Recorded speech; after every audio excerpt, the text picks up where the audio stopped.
1 minute. 1 minute each, okay. What has happened in Ireland has happened in Spain, the UK, France, Denmark, Sweden and Italy, and there's now a European-wide group for those affected. And I think it is significant that the Danish government are spending €940,000 for an independent investigation into the vaccine and the side effects, and the experts involved have no ties to the pharmaceutical industry. I must admit to being very wary of the pharmaceutical industry. I mean, whatever good they do, they are really a profit-making machine. I don't want to deprive anybody of a vaccine that is beneficial, and I do support any preventative measures, but the reality is that there are at least 106 girls in this country with very debilitating symptoms, and the common denominator is the vaccine that they have taken. And these girls, for them, their lives are totally changed. They're not able to live normal lives like their peers. That has to be investigated. I think it warrants a meeting with yourself or a very high-ranking official in the Department of Health or the HSE. And just finally, in 2009, there was a vaccine damage steering group report which Dr. Riley spoke at, and he was talking about the most important thing is to remedy the damage that has been done and provide the support that the person needs to live as normal a life as possible. I'm just asking where those recommendations are. Okay, Deputy. Thank you very much. I suppose just in the minute that I have, I know that the parents that have come together, the R.E.G.R.E.T group, have sought a meeting with the Minister, and I'm just asking the Minister now, would he meet with a representative body of these parents just to outline the concerns they have? Should not the state err on the side of caution and withdraw the vaccine until there is a full assessment of what is at stake? Because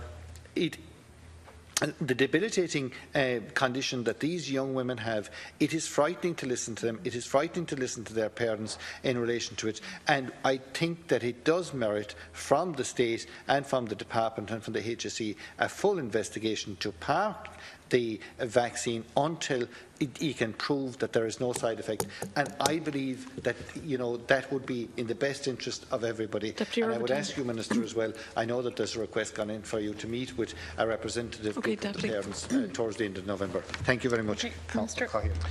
Yeah, look, I'm really very concerned about this whole debate and where it's going, and the comments made by some of the deputies opposite.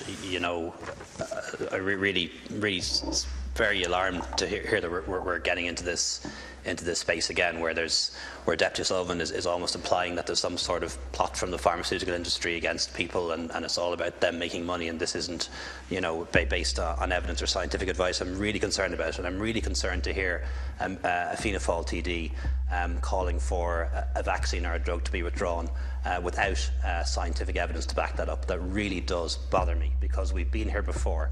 We had a similar scare around the MMR causing autism. Some people still believe that.